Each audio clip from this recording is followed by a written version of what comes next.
The tragic death in October of an Ontario teen stabbed outside his school after a series of bullying incidents has raised many serious questions. One of them is, how effective really are the many anti-bullying efforts in use in this province? With us to consider that, in our studio at Confederation College in Thunder Bay, Gerald Walton, professor in Lakehead University's Faculty of Education. In our studio at Western University in London, Katie Cole, a health and physical education teacher and media education specialist with the Thames Valley District School Board. And with us here in our studio, Annalisa Varano, president of the Catholic Principals Council, Ontario, and a principal with the Simcoe Muskoka Catholic District School Board. Claire Crooks, registered psychologist and director of the Centre for School Mental Health at Western University, and Julie Schaafsma, a parent in the Hamilton-Wentworth District School Board and co-founder of the group Voices Against Bullying. I want to thank everybody for gathering for this important discussion, both here in the studio and in Points Beyond. And to set the table for the discussion to come, let's just put a few statistics up here. Control room, Mr. Director, if you would, let's bring these up. 58% of students, this according to the Ontario College of Teachers, 58% of students are victims of bullying. 30% bully others, and 78% have witnessed bullying, but fewer than half have intervened. With all of that overarching our discussion here, let's get started. Claire, how would you characterize the bullying problem in Ontario schools today?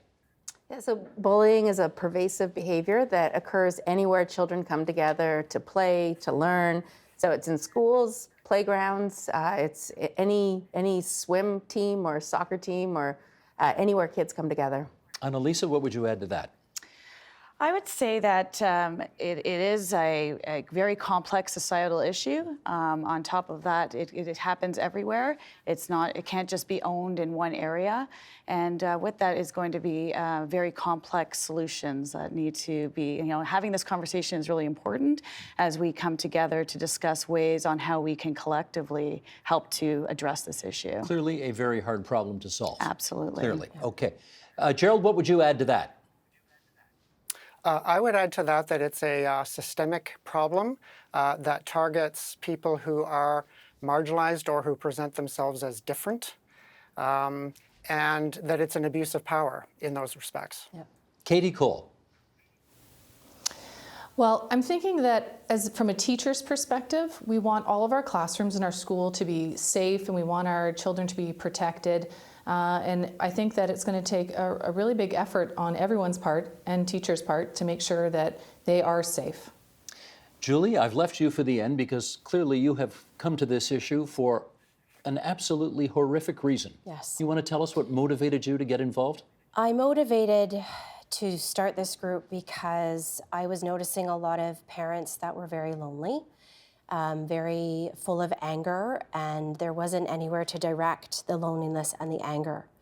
There was a lot of people on their own that felt very left down by the system, not just a one-time or a two-time or a third time, for years, that they were struggling to help their children and be heard by whatever school board they were in, whatever community they were in.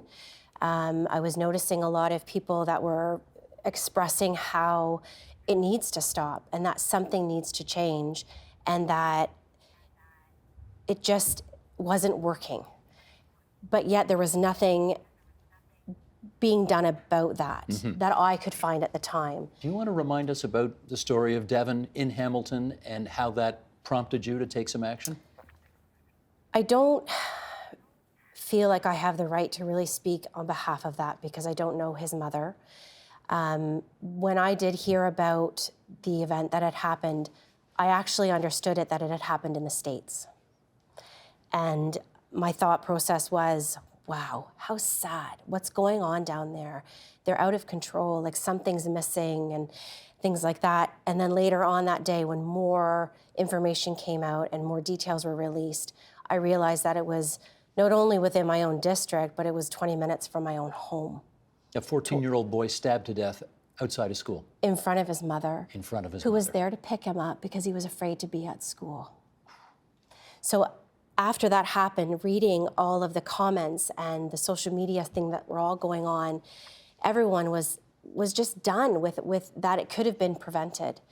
But yet there was nowhere to really harness all of these voices to positively make an impact in helping bring these changes back. Claire, I suspect bullying is one of these things where you know it when you see it, but maybe we need a clinical/professional definition of what it Sure. actually is. So Sure. would you provide that? Yeah, so typically we define bullying with three aspects: when it's intentional, and there's a power imbalance, and it's repeated. So everybody who works with children and children themselves need to learn the difference between just kind of having a conflict or disagreement with a friend and bullying. And then, of course, with the rise of media and social media, it's taken on new forms, but it still has those same three aspects. Do I infer that it's almost always many on one? No, that's one way to have power, but the power can be in terms of, it could be size, that's sort of the Charlie Brown version of the big bully, but there's so many other ways for kids to have power over others.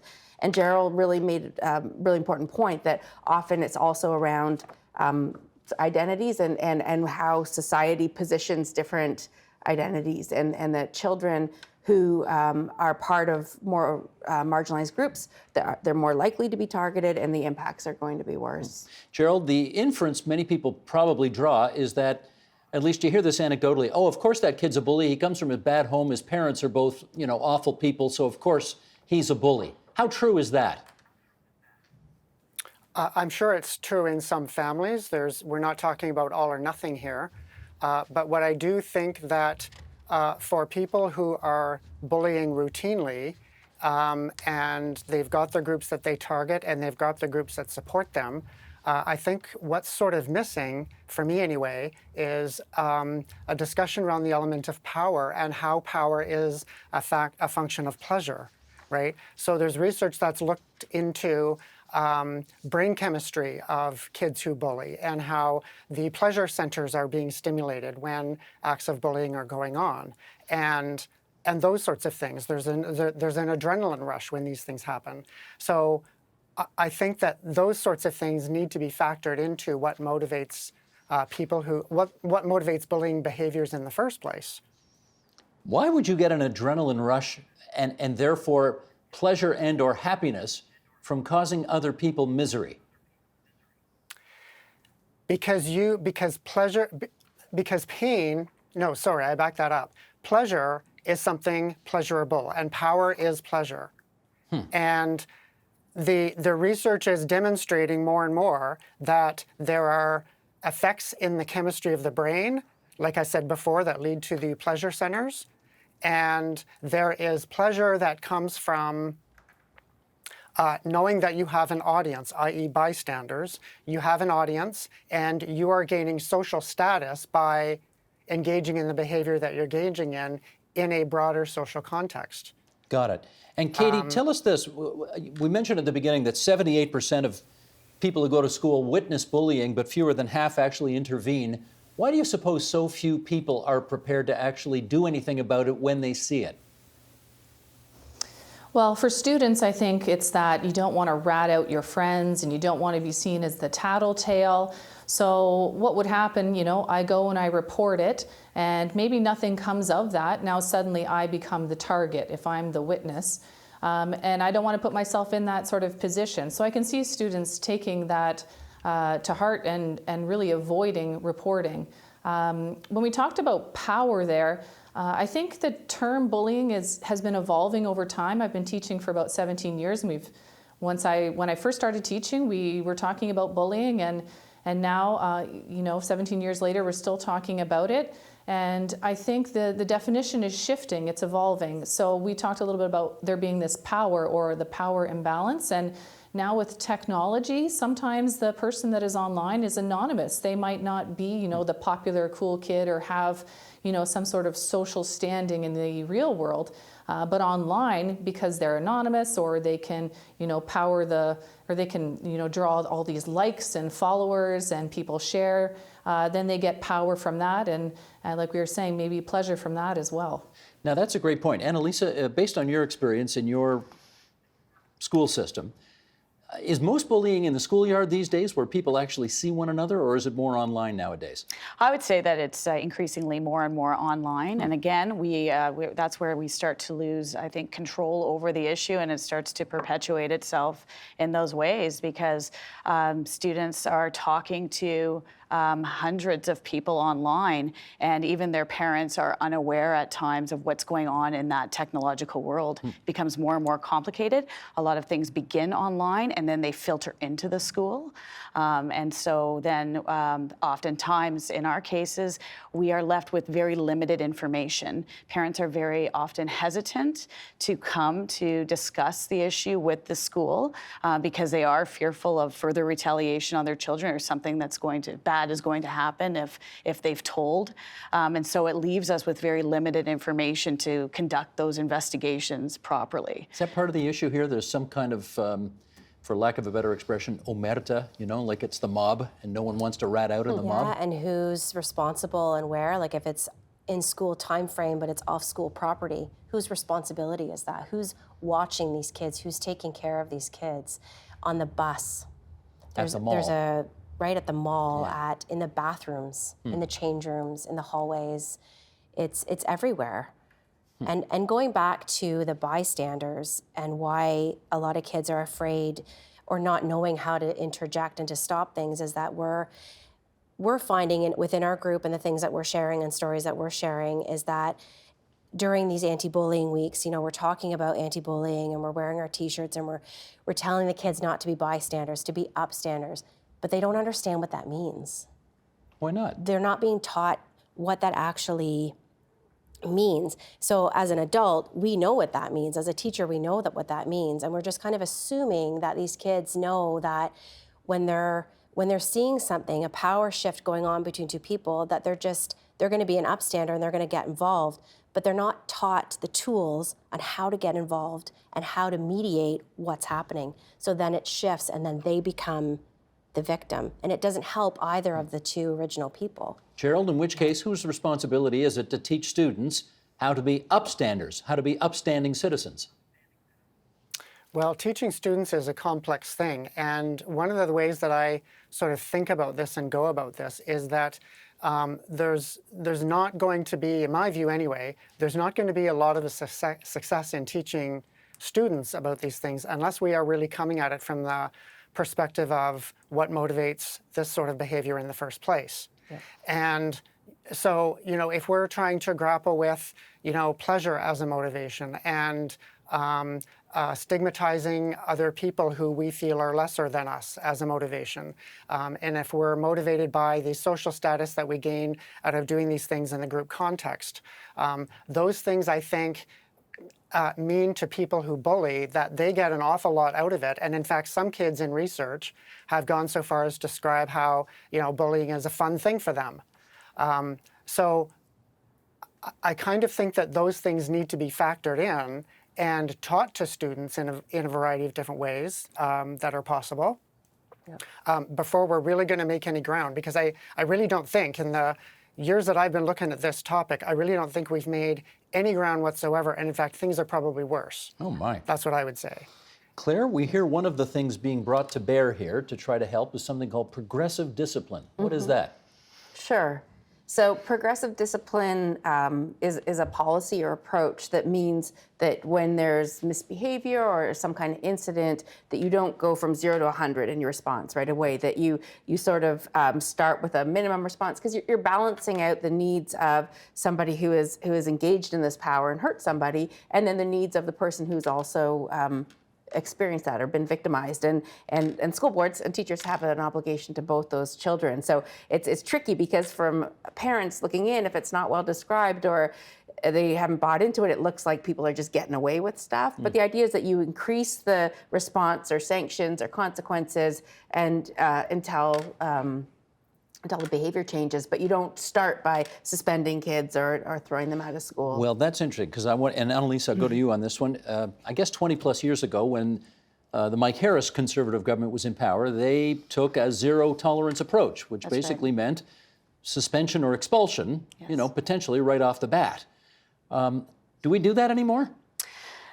Typically, we do follow a progressive discipline model. So we want to try and really take some time and investigate the situation at hand and the players that are involved. If it's something that is an extreme behavior, then we obviously are going to skip some of those steps, because there are times where suspension is necessary immediately. And it's legislated when you need to consider that immediately. That's so right, there are rules. So there's no discretion in that case. No, there is discretion, but you have to at least consider it in It certain needs to be types of considered, behaviors. and I think that it also, what's very important in that process of suspension is the restorative piece. So actually that time of rehabilitation. So in order to suspend and send home, sometimes that timeout is really necessary.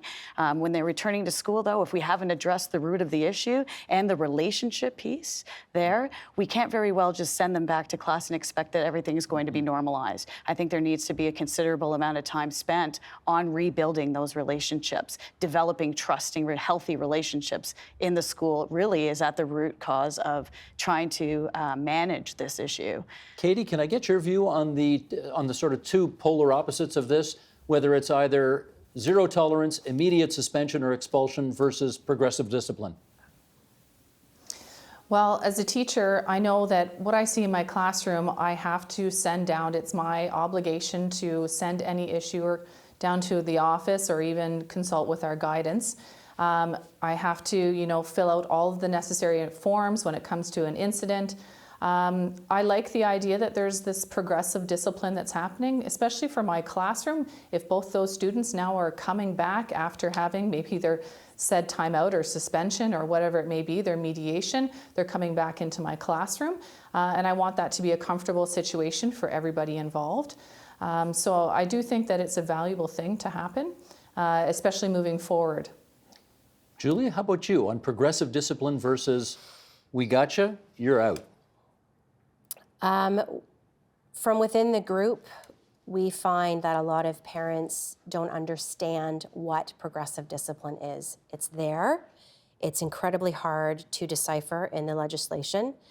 I myself was a bit ignorant and only through this group realized that it's not zero tolerance anymore, that it is actually now called progressive discipline. It's something that has shifted and changed, and I think now that I've learned more about it, it is something that can absolutely work if it's done properly on both sides.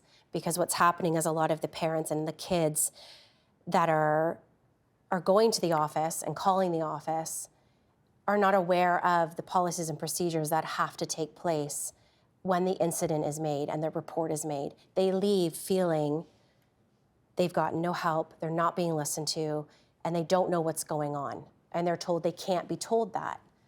There's no transparency being made between what their child is going through and what's going to happen to the other child, or the parental involvement. They don't know that, if the principal doesn't know there was another incident, that principal can't do anything. But the parent already, the first incident was kind of turned off going, well, I'm not going to do that again because nothing happened. Because they don't understand what these principals and teachers have to do. And Alicia, you look like you want to respond to that. Just to respond to that there is very significant confidentiality and privacy laws that we are bound by as well as administrators as a building. So even though it may not appear to be that investigation has not been followed through appropriately, in many cases it is. But we are not able to disclose a lot of that information.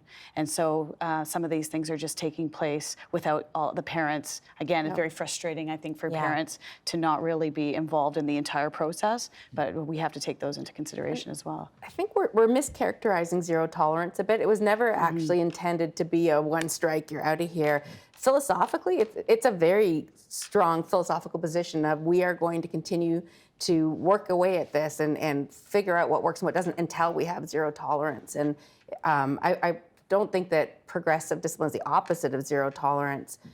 So we can have this, but we know that zero tolerance as interpreted by if you get sent to the office, you're being suspended, doesn't work. That just that power-based parenting or power-based kind of discipline doesn't work because you're sending these kids home where they're now maybe at risk for further disengagement from school. Maybe they're not well supervised at home. There's no that part of kind of the rehabilitation or mediation, as Katie mentioned, doesn't happen. They come back or they get bounced to another school, and it's going to happen again. So if just suspending or expelling worked, then then it would make sense to explore. But it's really clear it doesn't actually. Well, Gerald, let me give a couple of different examples here, and you tell me sort of what makes sense and what doesn't. If there's a little pushing and shoving after a class one day, I mean, that's one form of bullying, and presumably, you're not sent home for that. What if a student pulls a knife on another student? I mean, surely to goodness, there's zero tolerance for that. I would argue for sure, yes, definitely. But when I think of something like bullying, I think of something for far more over time and over repeated events of one sort or another. So a one knife incident is a one knife incident, zero tolerance for that, for sure, and zero tolerance for other things. My concern about bullying, though, is that while those other incidents that you described certainly happen, bullying, as I think of it, is ongoing and repeated and pretty much daily.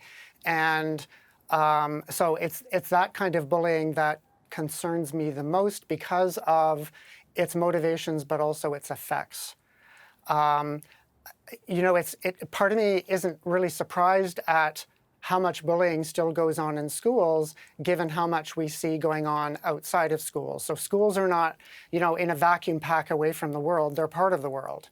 And bullying that goes on mirrors the same kinds of ideas and themes as bullying that happens outside of schools. So we have, right now we have hockey being going through its moment of process or moment of reckoning or whatever. That seems to be happening more and more. That's a form of bullying. That's a form of bullying that's been validated for a long, long time. And the Don Cherry thing happened, and no longer can we look at that as being valid either. So the contexts where bullying was so validated and so supported and so normalized are beginning to erode down. And I think that those kinds of things can be used as terrific educational opportunities for kids in schools on an ongoing basis. Katie, let me get you to follow up on that in this regard. I mean, we are really starting to see the curtain peeled back on, for example, National Hockey League coaches who have miserably bullied many of their players for years. We heard about the coach in Calgary who's lost his job because of using the N-word. We've heard of coaches being suspended because they kick players or they strangle players. I mean, it's been nuts. Look, you could argue the biggest bully in the world today is the current president of the United States. I'm wondering how much of that activity, Katie, do you think has an impact on students who go to school every day? Well, I think they're hyper aware of all of those things. And I mean, some students are going to copy those behaviors that they're seeing. And as a teacher, it's really difficult to catch some of the more subtle forms of bullying that might happen in our classrooms, like cutting humor, little jabs at their friends here and there, a comment that's missed. It's a big challenge for teachers right now, especially with all of these other things that are influencing them and their behaviors just outside of the classroom. Inside of the classroom, we have to do a really good job of talking about those things that are happening in the news, in the media, on the hockey rink. And I'd like to debate, just earlier on, we were saying that not a lot is being done to teach kids how to be an upstander. And I'd have to say that might not be true. I think that we do a pretty good job, especially, let's say, grade 9 phys ed. Every student has to take grade 9 phys ed, and every student is being taught how to use assertiveness skills. They're role playing through conflicts, and they're trying to, assert their voice and be able to report some of those instances and be able to identify what's inappropriate behavior. It's in the classroom. I think we're trying our absolute best. I would also say it's a challenge. We don't always see everything. If you have 33, 34 students in your class, I might miss that little, undertone or that little comment here and there. So there are a lot of things that we're contending with as teachers, outside and inside of the classroom. For sure. But Claire, I guess I should ask, are teachers in Teachers College taught what bullying is, how to recognize it, and what to do about it? Yes, actually, if I could follow up for a second on what Katie said. So our program is the 4th R, and Katie's one of our champion 4th R teachers. And so we have data that shows that when you teach children these skills, that they do indeed learn them, and they can demonstrate them, and that 2 years later they're reporting lower rates of dating violence, lower rates of peer violence. So those skills can be taught. And Let me just jump. Sorry, reading, writing, arithmetic. Relationships. Relationships. Yes, That's just the fourth as R. important, need to be Okay. taught in the same way at every stage and age of development. And we don't teach reading once in grade 1 and hope they figure it out from there on. And sometimes with social skills, we sort of think of them being something for the little ones. And yet, when you hit adolescence, that nuance and context gets so complicated. So in terms of, absolutely, we need to swim upstream and teach this better in pre-service or in Teachers College. And so that's starting to happen in pockets. At Western, we have a Safe Schools course. And initially it was taught in groups of 20, and pre-service teachers got to role play some of these complicated things. And now it's taught in a class of 350. So obviously the role plays disappeared, sort of parallel to what happens sometimes in schools. And then we also have a mental health course that all students take, because one of the challenges, I think, is that we've seen equity and bullying or violence and mental health as these sort of kind of separate silos, and yet they're very interwoven, and really some of the solutions are probably quite similar, and they need to be addressed together. But we do need to, in a much more intentional way, teach teachers before they get out there. And I think there's some openings for that, because the recent health curriculum that was updated in August, now mental health and social emotional learning, so that's skills like self-management, self-awareness, social awareness, decision-making, and healthy relationships are part of the curriculum. So teachers are supposed to teach those the same way they're supposed to teach math and literacy. So I think there's some openings now for all of the universities that prepare teachers to do that more intentionally and effectively. I know we expect your teachers to do everything. Teach reading, writing, arithmetic, relationships, anti-bullying. There's got to be a list of 1,000 things we want all your teachers to do. Do they have enough bandwidth to be able to make any progress on this one? Well, and this is, again, very, very complex issue, and more time should be spent on facilitating peacemaking in the school and relationships and developing proper relationships. And I think that would be a very accurate solution, is to be putting more resources into the schools. We have the experts in the school, but if they were able to reallocate what they're doing throughout the day to actually spend more time on developing these, this agenda, I think that we would be moving ahead quite quickly. The issue is that, again, we talk about increased class sizes and all of the different cuts to education, and with increased class sizes comes less adult supervision in the building. And they're saying that bullying is taking place in unstructured times of the day, and they're unstructured, and the adults are not there to supervise. So the more cuts you make, the less adults will be in the building, and the bigger that this issue will become. Let me ask you, Julie, about parents. What role do you think parents can play in the elimination, or at least in the reduction, of bullying? I think that it would be very important to have a lot of resources handed out to the parents to help at home, to help be a bigger part of the village, to help fix this, to learn about what resources are there, and to have a bit more transparency between this big, scary school board that's now a lot of people view as the enemy, and the parents that are sending their kids to these schools. I think there needs to be a level playing field, that it needs to be more transparent as to what it is they're doing and how they're doing it, so that we understand when we're going home with our kids that you get the call that your child's been brought down to the office on either side of the incident, what you at home have the tools to do, because school's closed at 3 o'clock.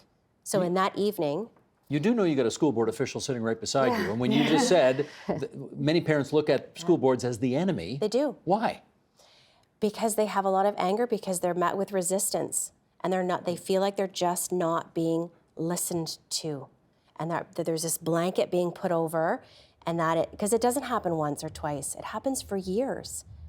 Repeated indifference to your repeatedly. issues. Repeatedly, but parents right? also need to take that responsibility. And now I'm speaking as a parent, because whenever you do a talk, everyone says, what are the signs my kid's being bullied? And it's important to be familiar with that. But I would like to see more parents having that conversation. How would you know if your child was infringing on the rights of either others? side, And the bully or the bullied, right? And those upstander conversations, schools can teach them, and it can be done in curriculum. But as parents, when we hear about something that happens in the news, it's a great opportunity with your kids. Usually when they're in the car and they can't get away from you, to say, geez, did you hear about this? What would you do if that was your friend? Have you had that happen? And to really take that responsibility, because teachers can't do it all. Yeah. But it's critical because kids can't learn if they're not safe. Gerald, let me get you back in here. Do you think it's reasonable, given all of the negative and pervasive influences our young people have today, both in person and on their smartphones, is it reasonable to expect them to get involved, to make progress, to try to eliminate bullying in their midst? I'm not all that encouraged, actually. I'm not all that encouraged by the society we live in and the culture that we live in and the media that we consume that focuses and validates and normalizes so much of the kind of behavior that we're talking about. It's all around us, really.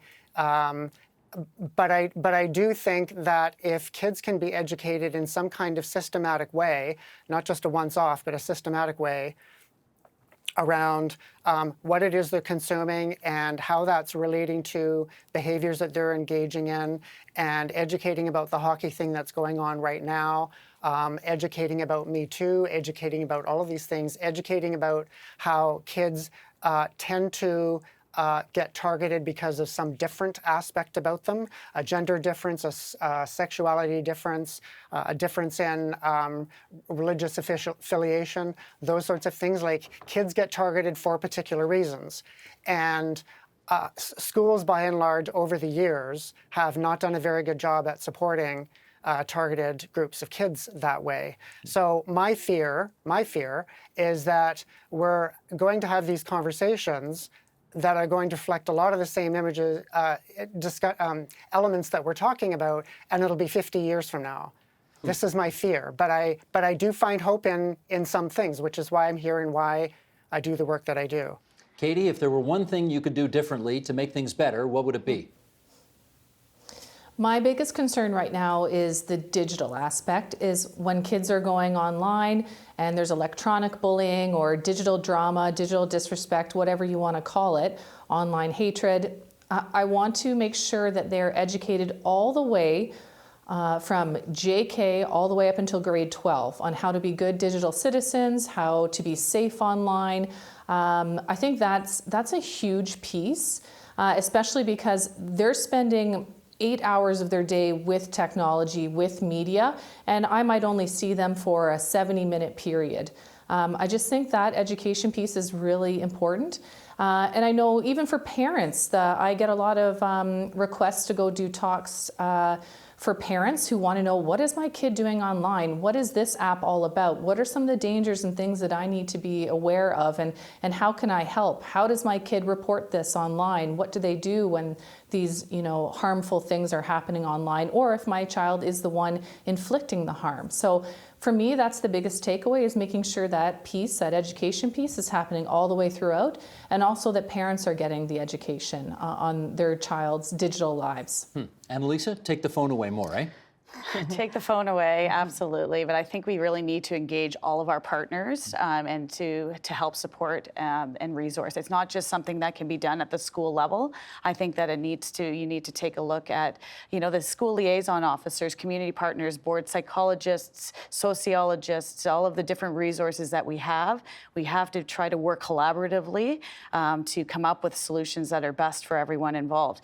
It cannot be just, we talk about the school board being not doing enough, but it cannot be just one issue. I think that we all need to be involved in coming up with some ideas and solutions on how this could be effective, including the government, including putting the resources exactly where we need them to support this issue. Julie, one thing you'd like to see change that would make a difference? To have more parental involvement to help take some of this heat and responsibility off the school board's shoulders, and to help the parents learn that it's not just the parent or just the teacher's responsibility or just the school's responsibility or just the principal's responsibility. All hands on deck. All hands on deck. It's going to take all of us, and we all need to learn as much as we can and not have this resistance, and to work together.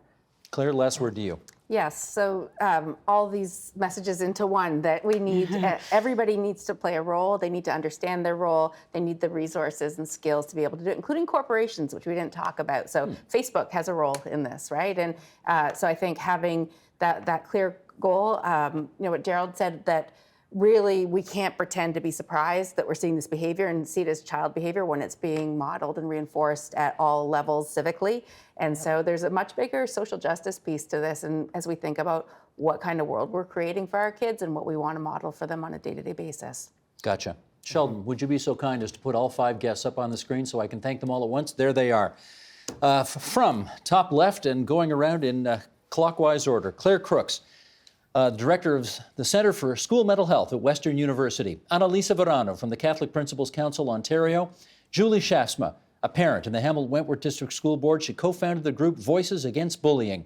Katie Cole from the Thames Valley District School Board. Gerald Walton, professor at Lakehead University, researching in violence and equity in schools. It's great of all of you to come on to TVO tonight and share your expertise with us. Thanks so much, everybody. Thank you. Thanks, Steve. The Agenda with Steve Paikin is brought to you by the Chartered Professional Accountants of Ontario. CPA Ontario is a regulator, an educator, a thought leader, and an advocate. We protect the public. We advance our profession. We guide our CPAs. We are CPA Ontario. And by viewers like you. Thank you.